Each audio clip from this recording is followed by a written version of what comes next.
You're listening to episode 16 of the On Being Human podcast. Welcome to the On Being Human podcast, where we believe transforming ourselves can positively transform society. Your host, Brandy Fleck, has the honor of exploring the human condition with real people who bravely share their personal stories of adversity, healing, joy, and more. If you're seeking empowerment, strength, and inspiration, listen in to engage and explore tough topics that help us humanize one another, understand ourselves better, spread love, and connect.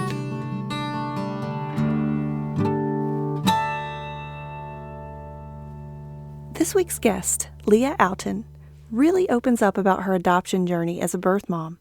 She describes for us her journey of becoming pregnant at 16, how she made the decision to put her birth daughter up for adoption, how she selected the family, and how it felt peaceful knowing she'd made the right choice, even if excruciating grief followed and needed to be worked through. The aspect of this adoption you'll want to hear about is that it's a uniquely open adoption. Leah still visits with her birth daughter to this day and describes their relationship as more of an aunt-niece dynamic. Leah's birth daughter knows Leah's other children, has relationships with them, and Leah has a close relationship with her birth daughter's parents and brother as well. Today, Leah is happily married with 3 kids in school, age 12, 8, and 6, and 2 others, ages 4 and 2. Her birth daughter is 14. At the time we recorded the episode, Leah was a stay-at-home working mom, doing freelance writing for mother-related blogs about natural birth and parenting, adoption education, and birth mom information. She also has social media clients, does WordPress editing for clients, and open adoption consulting. She's extremely passionate about supporting families who agree to open adoption through upholding their end of the bargain and not closing the adoption because of fear, which sometimes happens. Since then, Leah has landed her dream writing job at Proverbs 31 Ministries. So congratulations, Leah. I'm really so excited for you. And now, let's dive into Leah's incredible journey. Hi, Leah. Welcome to the show. How are you doing today?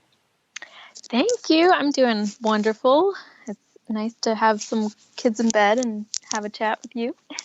Yes, I am looking so forward to it. I know that you have a wonderful story to share, but I would love to start off with letting guests know all you do for a living.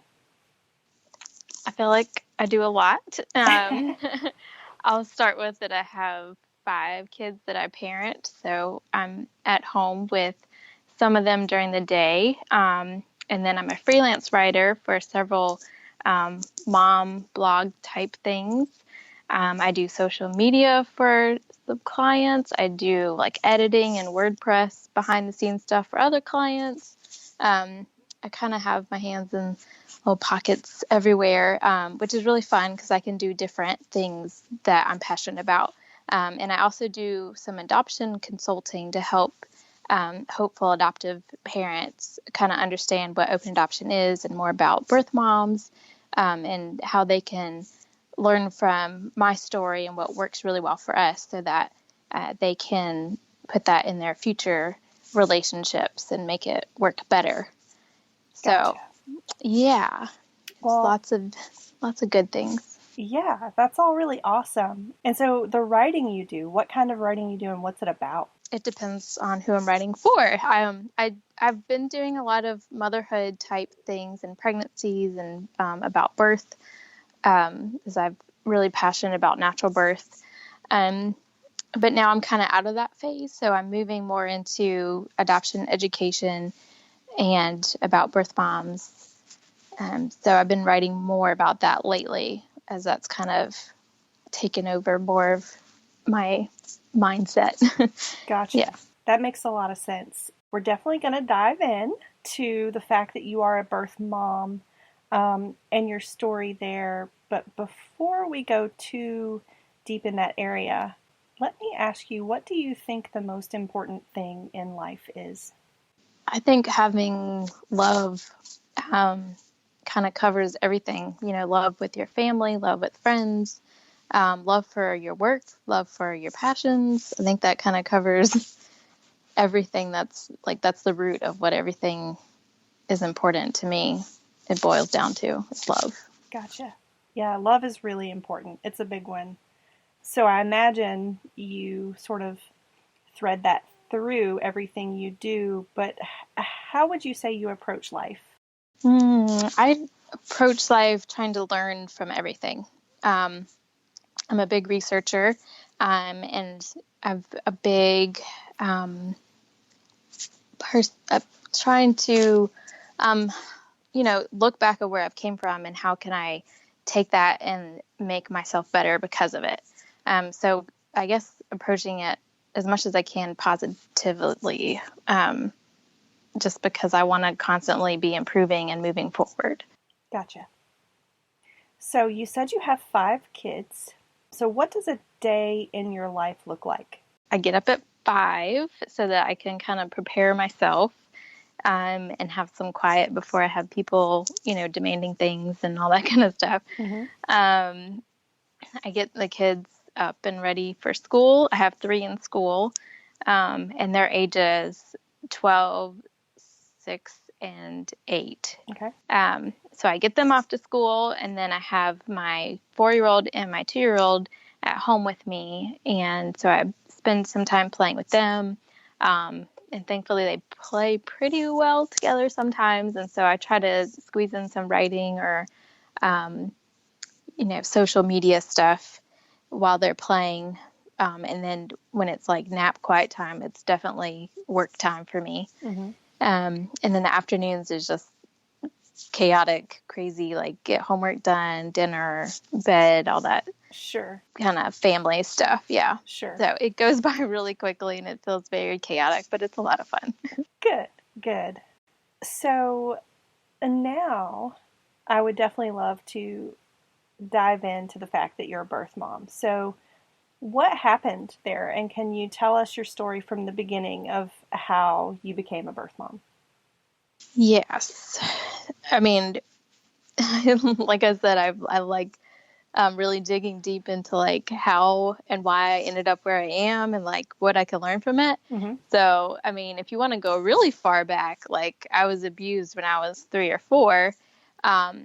And so I feel like that really was the catalyst for how my life kind of got to where it was as a teenager and ending up pregnant, because that power was taken away from me. Gotcha. And so once I got to that age where boys were noticing me, that became a way to take that power back. And so, I would have boyfriends constantly, and I thought the attention was amazing. And I also didn't have my dad, he didn't live with me. And so, again, kind of attention seeking from the male perspective. That's how I feel like I got to where I was, and ended up pregnant at 16 years old. I had been dating this guy for about 9 months off and on. And when I found out that I was pregnant one night with one of my best friends, like midnight, we kind of tried to see if we could make it work for a little bit, but we just weren't the same. We just weren't meant to be together. And he was ready to, go on and do his own thing. And I kind of knew I would be parenting alone if I chose to parent. And he was encouraging adoption. And at that point I was like, no, I'll just do it myself. Like I had always wanted to be a mom. Mm-hmm. I had that nurturing kind of deep within me, from a child. And so I was like, well, I'm just going to do this. But it also really sent me into a depression and kind of, I didn't feel like I was really living the life of who I really was inside. And so this kind of rock bottom really, took me deep down and had to like rediscover, what I really valued and who I wanted to be and how I wanted to move forward and how this would now affect, this child I was carrying. And I was going through counseling through it as well. Okay. And so that helped to really have someone, unbiased to talk things through and, weigh pros and cons and all that kind of thing of if I should parent or place her. And I had my parents' support. They were very gracious and very supportive, which was huge. I know I've heard a lot of stories where they didn't have that. And so I really am grateful for my parents on both sides, that they just loved me unconditionally, and they were willing to help me with whatever path I decided to go on. So I really felt like my decision was completely my decision, and that, finances weren't necessarily in the way, or my age, even though that's what it kind of boiled down to eventually, that I felt it wasn't fair to this baby girl to have such a young mom and be a single mom, which is how I grew up with. And, not having enough money. And not having my education. So she would be in daycare constantly. And then I would be having to work for that and finish school. And it just felt like, that's how I grew up, and I didn't want that for her. Gotcha. So there was just one day when I was 7 months pregnant that I was taking a hike with my mom, and the reality just hit me of how difficult our life would be. And I know a lot of people might say, well, it's like a temporary fix for a permanent fix for a temporary solution. I said that wrong. A permanent solution for a temporary problem. Sure. That, being 16 and, not having a job or any of that, my own house and that kind of stuff. But I felt like it would have set us up for a life of struggle. And I just didn't want that for her. So, within a week I had found the first profile I saw. I just really connected with them, and I just really felt like they were her parents, and they had little details that reminded me of my own family and who I wanted to be when I was in my 30s. This is what I would want my family to look like. And I would, want to have a stable mom and dad, and I wanted her to have a brother, and we had the same kind of dog.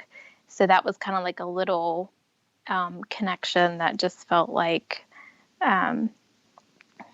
it was just comforting, I guess. Like that was a little small thing we had in common. Awesome.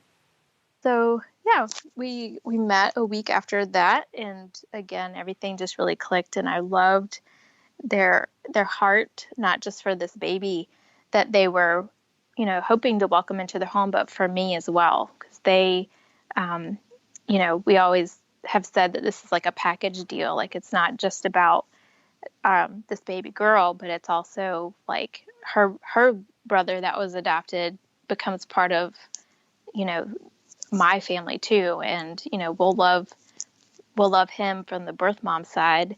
Even though he's not ours, he's still part of our family, and we adore him just as much as we do her, kind of thing.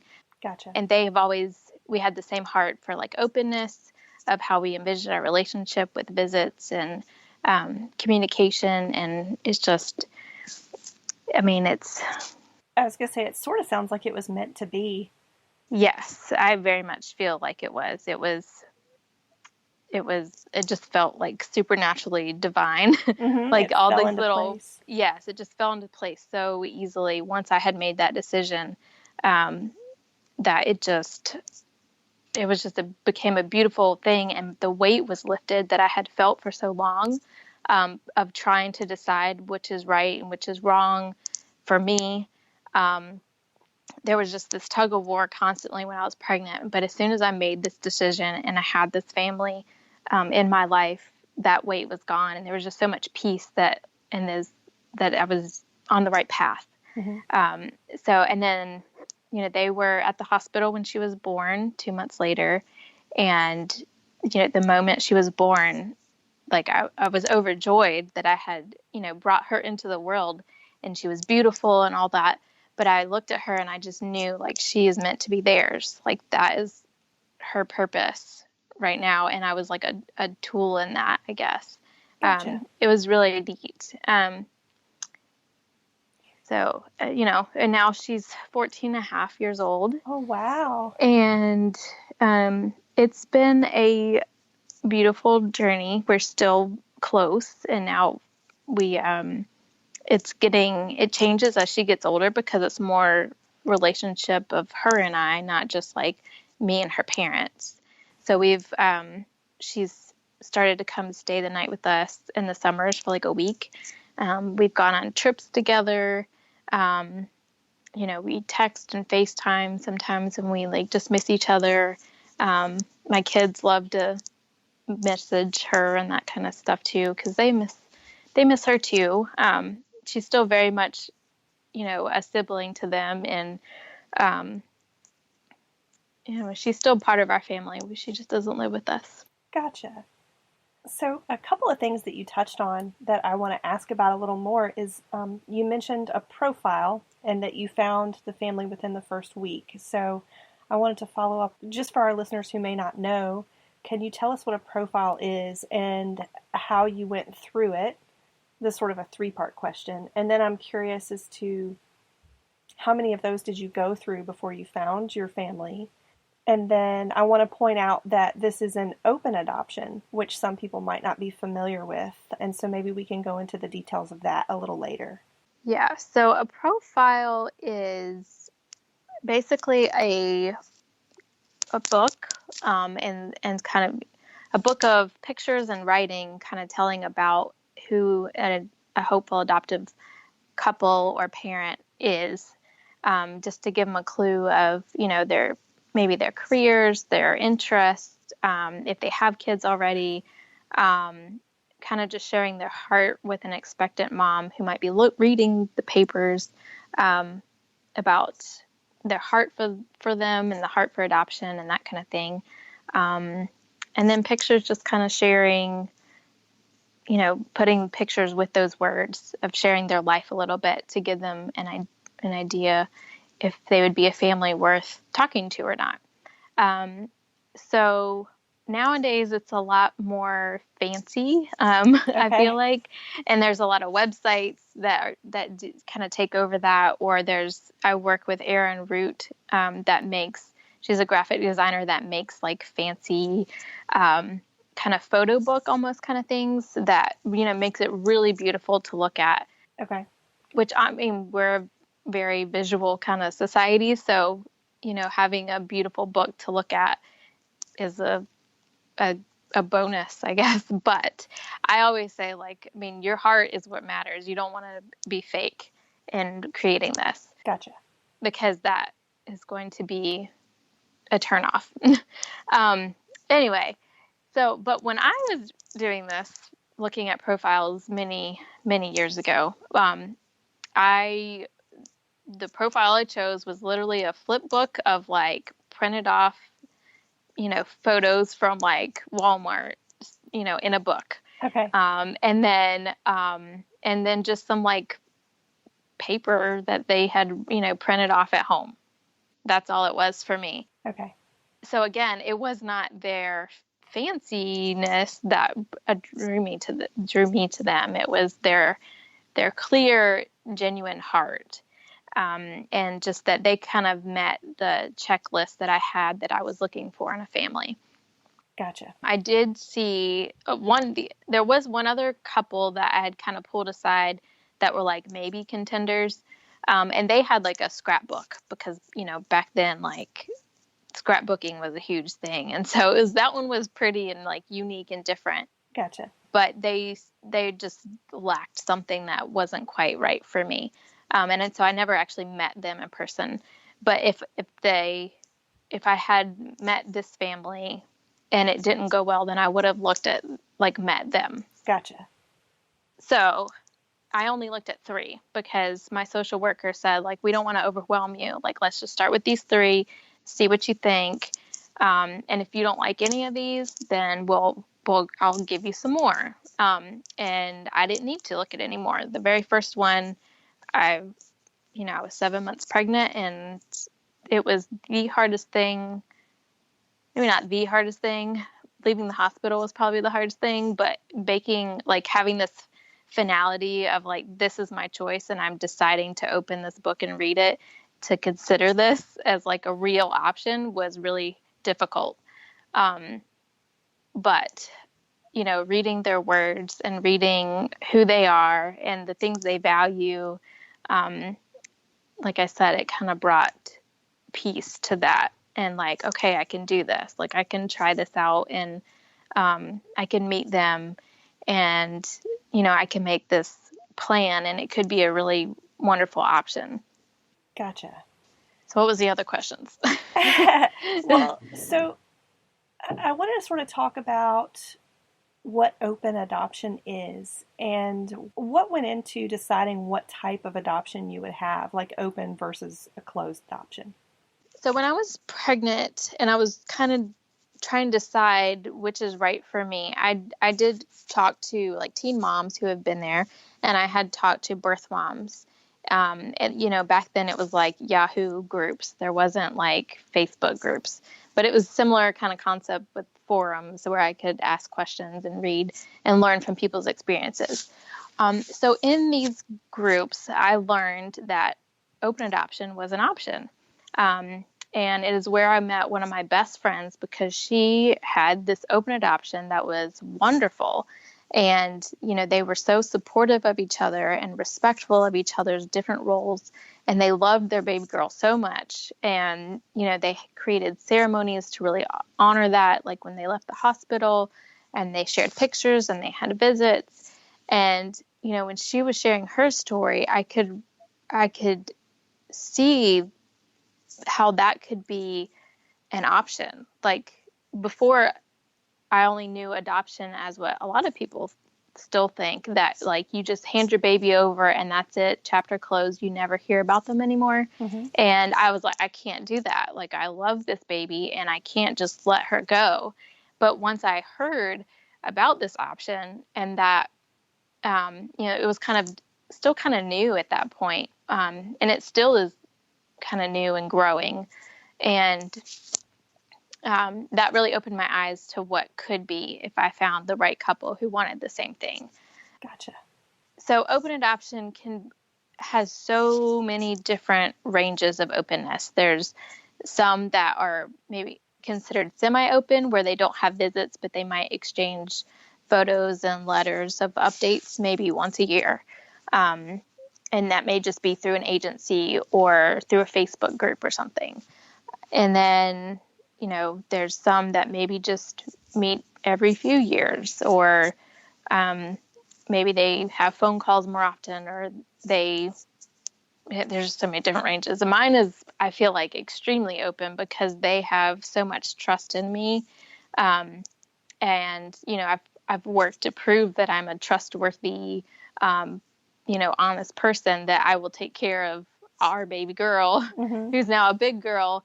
Even back then when she was a baby, they would trust me to babysit her, and while they went to work or something for half a day. And it was just it was a big honor for them to not feel jealous or possessive in a way. Sure, yeah. I've seen that in some adoptive couples where it's just like, well, she's mine now.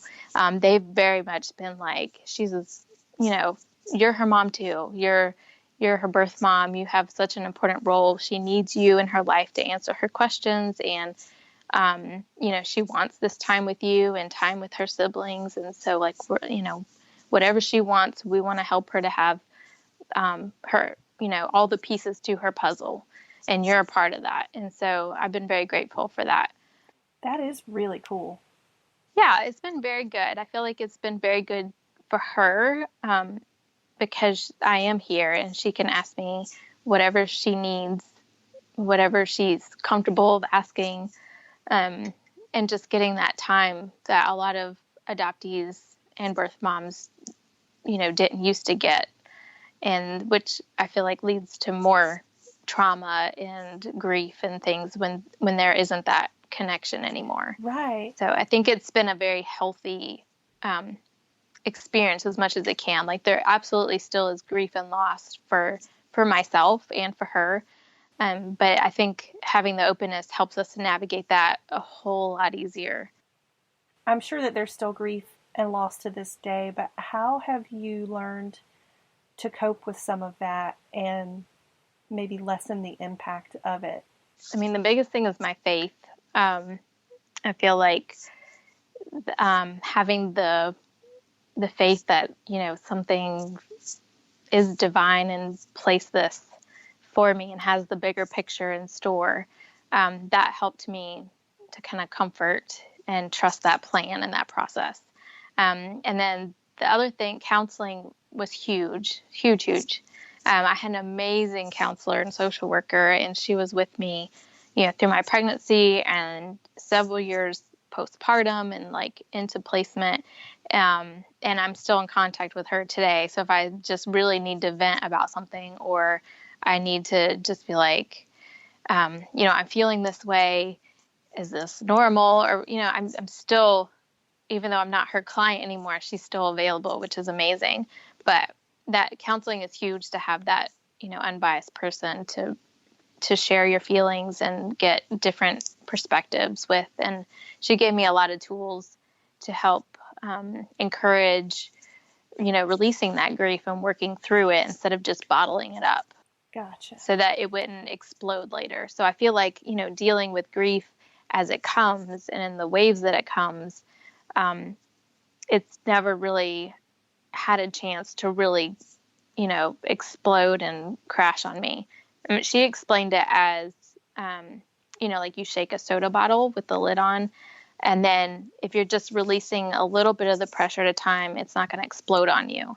But if you shake, shake, shake, and then all of a sudden open it, it just bursts everywhere. So that image has stayed in my mind for 14 years, that I have to let it out as it comes. And so that's what I try to do. And that's what the third thing is, my writing. Once I became pregnant, and especially after placement, my writing became a huge outlet for me. So whether that was journaling, or that's when I started blogging and sharing my experiences through writing, that became that little tiny bit of, unscrewing the cap just a little bit so that I could get it out and process it. And then that, which kind of helps me to, when you're looking back at it, to see the big picture of how it's all worked out, and the beauty within that pain and what it's turned into. Gotcha. So you mentioned something earlier that I really think is interesting and agree with. You had said that when things are closed and not as open, it oftentimes creates more trauma and more grief. And I mean, in my own personal experiences, I've seen that in other scenarios in life, so it makes a lot of sense. So I just wanted to point that out to our listeners. But can you tell us, how did you said there are lots of different types of open adoption. Did you guys sort of negotiate what your rules were, or how did you come to your agreement with your birth daughter's parents and what you wanted? I went into our meeting with like a checklist, and kind of like this is what I'm envisioning. And then they kind of did the same. And it just kind of matched up, where like they said, like, you're an important piece of her puzzle and we want you in her life. And so, we just talked about like, I wanted to have visits, and they were okay with that. And, we were okay with exchanging emails and addresses and things like that. So that was our comfort level. We did create like a document that I don't think in any state is like legally binding, but we did it for us. Like, our word is our bond kind of thing. Mm-hmm. And so we wrote down, like, this is the minimum. Like, we will have a minimum of 2 visits for birthday and Christmas. And we will, always keep each other updated on our phone numbers and addresses if we move or change numbers, so we don't, up and disappear. And just things like that. Just, that was like the bare minimum. However, it completely blew that out of the water within even like the first year, because I would, she came home from the hospital, and a week later I was really, really missing her. And I was just like, I just need to see her. I just need to like see how she's doing. I need to see where she's living. And they're like, okay, come on down, Oh. come visit us. And so me and my dad drove down when she was a week old. And, I got to see her in her environment and how they are interacting with her and feeding her bottles. And then I got to feed her a bottle. And, really, it was really nice to see how, how well she's taken care of, how she has a nice home. But then I got to kind of fill my little void for a little bit. And I would come visit at least once a month for the first 2 years of her life. Wow. And that was a big healing tool for me because there is a hole in there in my heart that misses her because her daily presence is not with me. Right. But those visits kind of like tied me over till next time. And even now, 14 years later, we see each other anywhere from like 2 to 4 times a year, just depending on our schedule and what we have going on or what we have planned. But even just getting a text from her is kind of that same, soothing balm on that hole in my heart kind of thing. Sure, yeah. Where that contact just really is like, oh, it's so good to hear from you. Like, I really missed you.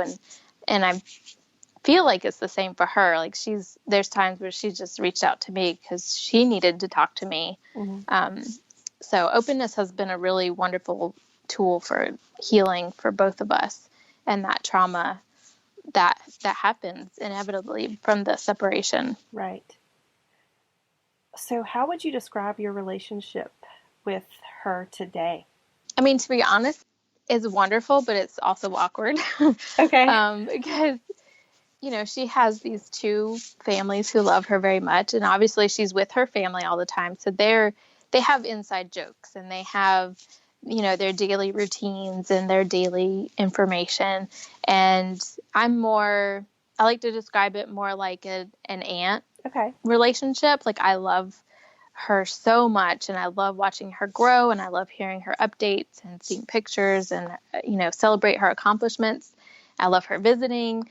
But there's kind of this awkward distance and just, like, that is her parents and that is her home and that's where she belongs. And I'm just kind of in some ways, like the fun person that Gotcha. has, like, she might come to it for advice, but at the end of the day, like, she's theirs.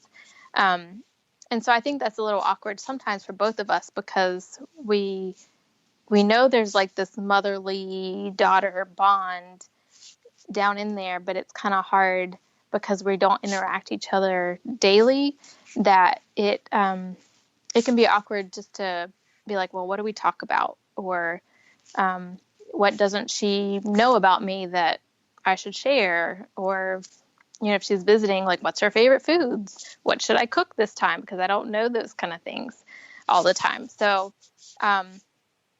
it can be awkward sometimes.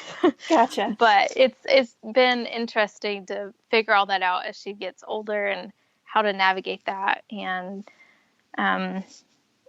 grow our relationship deeper. I feel like each year it gets better and better because it's, when she was a child, it was a lot. I mentioned this before, that it was a lot of me and her mom talking a lot. Like, our foundation was laid then of our relationship and trusting each other as, parents and friends. And now it's like trying to figure out and guide her in life from my role. So it's interesting. It's different. Gotcha. But overall, I would say it's really good. Good. It gets better and better. Good. You just said that you talk to her mom a lot, but today, how would you sort of characterize your relationship with her parents? And is there a really strong bond there now? I would say so. We don't talk nearly as much as we used to, just I think mostly because life has just gotten busy with my life and now, being married and having kids versus, 12 years ago or 14 years ago that she was between high school and her, like, that was my life. And so now it's more, we have a really good relationship when we are together. If I need to text them about something, I feel very comfortable doing that.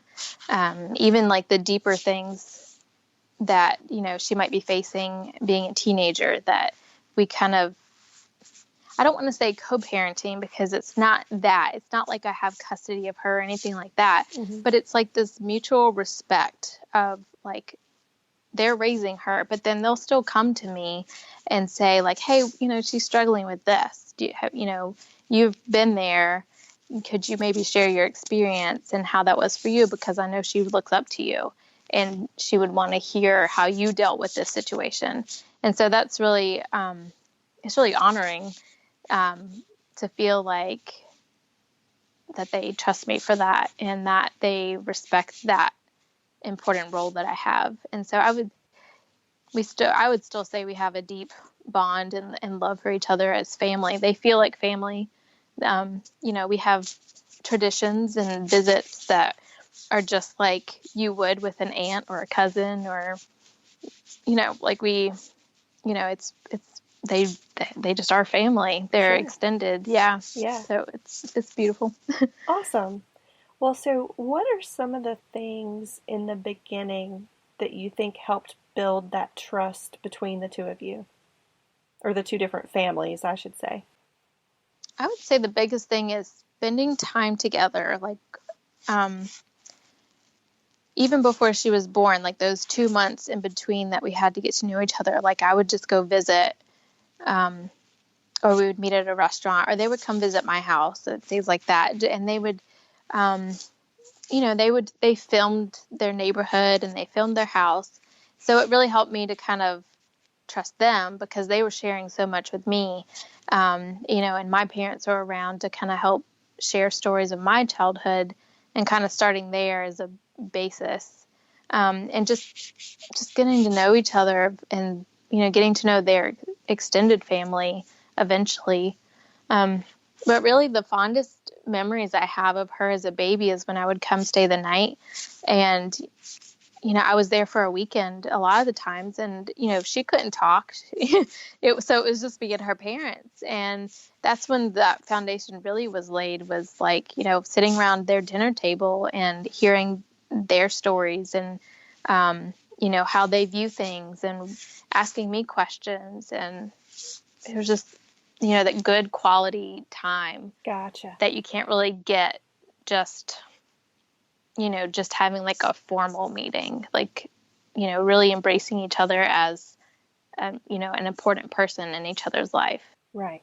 Well, very cool. So how has having an open adoption impacted your kids and husband?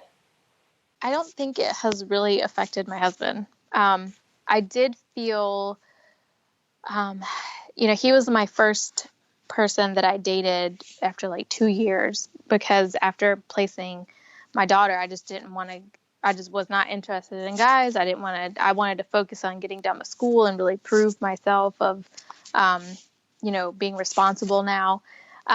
But I remember on our first date, I was like, I have to tell you, I have this baby, and, I placed her in adoption and I still have a relationship with her. And he was like, that's okay.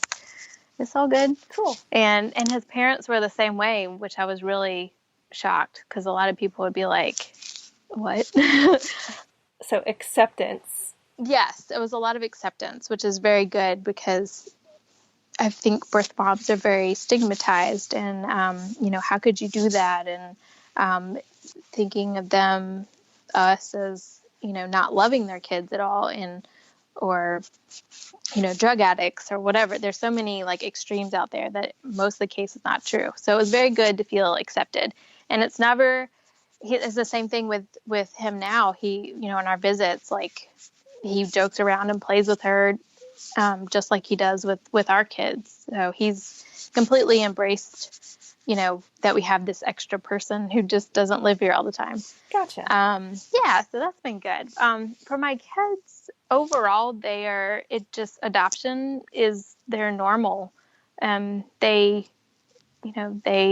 love spending time with her. In the summers, they even end up fighting eventually. And, like the rivalry gets there. I know she has a hard time when she's here, she's like, everybody wants a piece of me. And it's really hard to like give a piece to everybody and spend time with everybody. And it's like, and it's difficult because, if we only see her a few times, that it's hard to share, I guess. Yeah, like sure. we all have to share her for like a short amount of time.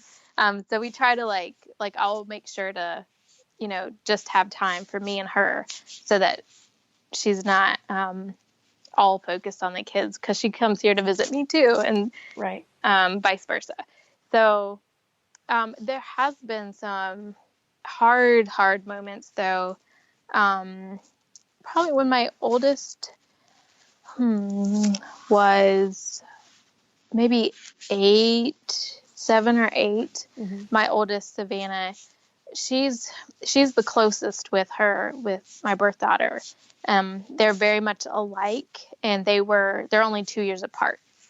So she was getting to an age where she just had a lot of questions, and that's just who she is. She's very curious. Mm-hmm. And she's like, why does she not live with us? Like she could be living with us now, because we have a mommy and we daddy, and we have a house and we have us. And I'm like, that's just not how it works. Like, you don't just, bring her back when you're done like that. I chose her family. And there were nights where she would just cry because she missed her sister so much. And so that was incredibly, incredibly hard, feeling like I was the one who caused that pain. But that's something that you don't really think about when you're, in a unplanned pregnancy situation. I'm like that far down the road. Like, you don't know to think about that or plan for that or how you'll handle that. Right. So that was a unique grief situation that I had to work through with her. And what it boiled down to was like, of how I helped her with that. It was like, if I had kept her, I wouldn't have you. I wouldn't have this house. I wouldn't have this family that we have, because I wouldn't have met your dad at all. I wouldn't have gone to that college. Like, this story would have been completely different, and you would not be here. Mm-hmm. And it was mind boggling to try to like talk about all that kind of stuff. But that's the truth, that, there's different paths in life, and it would have looked very different. And it is hard, as now that I'm older, knowing that like I could be parenting her right now, but that's not where I was back then. Like, I did the best that I could at 16 years old in the situation I was in. And that's what kind of helps us in those grieving moments of like, I was just doing the best I could, and, we're going to make do with what we have now and enjoy what we do have, because it's a big gift to still have her in our life. Absolutely. Yeah. So has your oldest, well, not oldest, I would say your birth daughter, has she ever asked you why you put her up for adoption? Yes and no. One thing that was really important to me and her family was that we would talk about adoption from the very beginning. Okay. That it was not going to be like a big, like, the talk, and it's not going to be a shock. Like, it was talked about from when she was a baby. They would read books about adoption, and they would have my pictures around and be like, that's your birth mom. So it never was a big shock story kind of thing. And so I remember distinctly at 5 years old, I was at her house for her birthday, and we were upstairs playing, and she was like, you were pregnant with me, and you weren't old enough yet to have a baby, so you chose my mommy and daddy. And so, like, she was telling me why I made my decision. Oh, wow. And it was like, wow, yes, that is true. Like, it was a very child simplified version of it. And like, but that was a good thing to see. Like, maybe she didn't grasp it, but the narrative was starting of, why she was trying to start unwrapping why this is my life. Mm-hmm. And so that was neat. But even now, it seems like it'll come up at least once a year, kind of like rehashing that, like, of, why did you feel this way? Or just kind of reassurance that it wasn't something she did, or something like she wasn't unwanted, or, and that obviously was not true. I very much wanted her and loved her, and I still do. But I don't know, I think she has to process that slowly each year, as each milestone happens in her life, of what her story is and why, and figuring out the pieces to how all that fits in, and her birth dad's side, and how that plays into it, and all that kind of thing. So adoption is very complicated. And I think it always will be, even with the openness. Mm-hmm. But it's, I'm just glad I'm here. Absolutely. To, I can be honest with her and tell her, but it seems like she wants to know that it wasn't something I did lightheartedly. It wasn't something that I just did. It wasn't an easy decision. And I put a lot of effort and prayer and education into it. And so I think that reassures her that it wasn't something that I did maliciously, or out of not loving her or not wanting her. And so, right. And I guess too, like, healing would have to happen on both sides, even if life is happy and life is good with the way it is. And would you say that healing is a long process? Yeah, for sure. Okay. I feel like there's levels to it. There's like the initial grief and shock that you have to work through, but then there's always going to be triggers. There's always going to be these moments that might hit you out of nowhere that you just have to face in those moments. But then other days you might be fine. And so I feel like that's how I kind of experienced adoption grief. And I think that that's how, what I'm seeing in her life too, is that for the most part, everyday life might be okay, but then something might trigger something.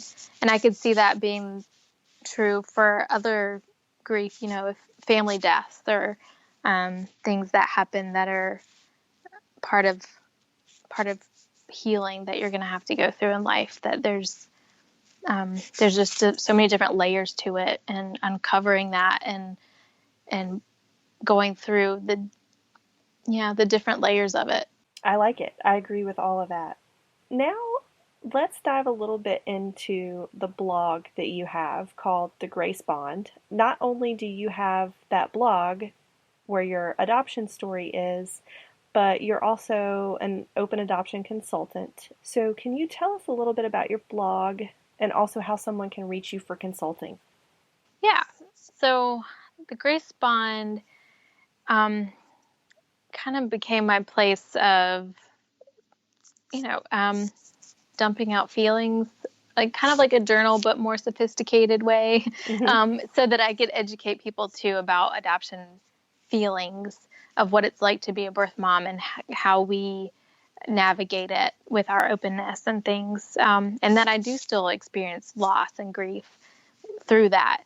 So, and then as I became a mom as well, like I would kind of talk about the things I'm learning in motherhood, or pregnancy or birth, or things that helped me with those kind of things.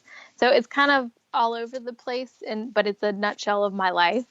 And it's kind of taken a back burner for right now, but it's all there, and it's got my story, and we filmed our video of our adoption story. So that's on there if you only have like 2 minutes to read or listen. And then, so the open adoption consulting it was like this vivid vision I had about a year and a half ago, where I just really felt called to be a bridge between the adopted parents and the adoptees and the birth parents, because our open adoption is pretty idealistic. It's almost effortless in how our relationship works. Like there's definitely work. And it's definitely, it takes effort and how we communicate and approaching situations and making sure that we are respectful of each other and that we're honest and that kind of thing. Like, but it's also because it's easy because we just work really well together. Just like my husband and I, like it's the same thing. Mm-hmm. It takes work, but it's almost effortless because we just make a good team. And so what I'm trying to do with these consulting is kind of educate the adoptive parents or the hopeful adoptive parents that are waiting to be matched and to, meet an expectant mom, and kind of wrap their brain around like, well, how can I love on this person and not just the baby? And how can I make this relationship work in an open adoption for the long term and keep my promises? Because that's one of my biggest pet peeves about adoption and what open adoption kind of is right now. A lot of times, birth moms are promised, this amazing open adoption with contact and visits. And then the adoptive parents will, it'll sound all great and they'll make these promises, but then they'll close the door and be like, oh, well, this isn't working for us. And they cut off the birth mom. Oh. And so having been in so many birth mom groups and been to retreats of so many women who are aching because they feel so lied to, that they were promised these things and promised this relationship, and they feel like they were coerced into that or pressured into it, and they were lied to, and it's not fair. It's not okay. It's not okay to make promises just to get what you want and then shut the door. Right. So what I'm trying to do is get to these adoptive parents before even placement happens to be like, hey, we're not bad people. Like we love our child and we just want to be here to answer the questions, and we just want to have a relationship with you guys and become, part of your family in a way. And again, that can look totally different for every different family. And I'm not saying one is right or wrong, but having some kind of contact is showing to be beneficial to the adoptee at the center of it, which is what adoption really is about. Mm-hmm. And so that's what I'm trying to do. I'm trying to just open people's hearts and eyes to birth moms and give them tools of how to make open adoption work well.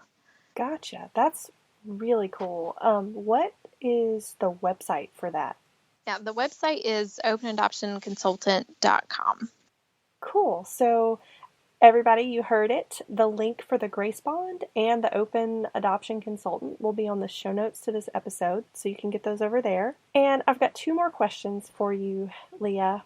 One is there anything I haven't asked you about your experience that's really important that you think someone in a similar situation should know? I don't know. Adoption is so complicated. There's so many different layers to it.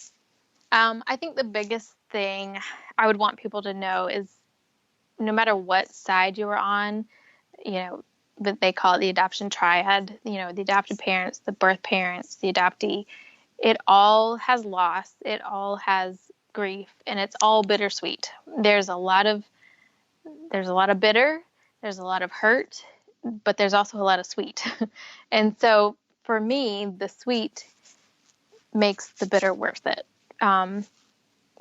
Like it just is. But that's my personality too, where I try to, like I said in the very beginning, I try to take what has gone on in my past and what can I learn from it, or what can I focus on to stay more in a positive mindset.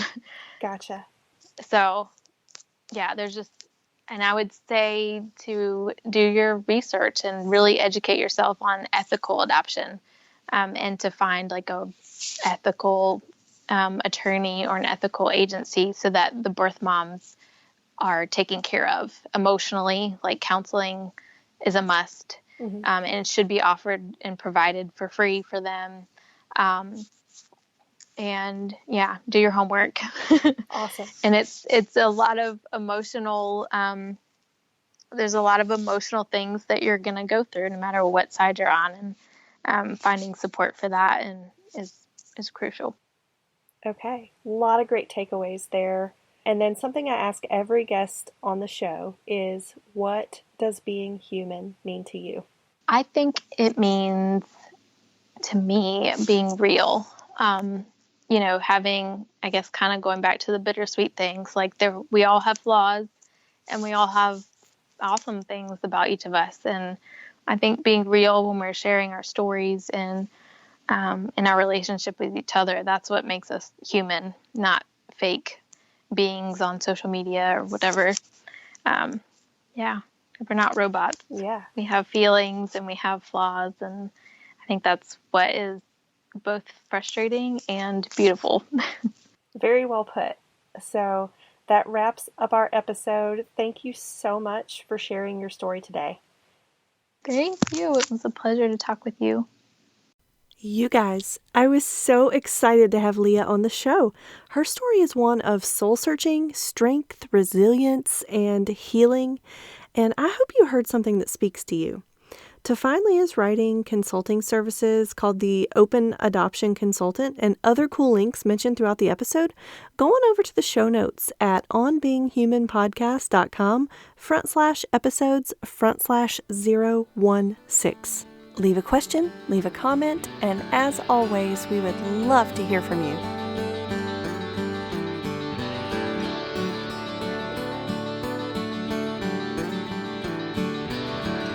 So there you have it.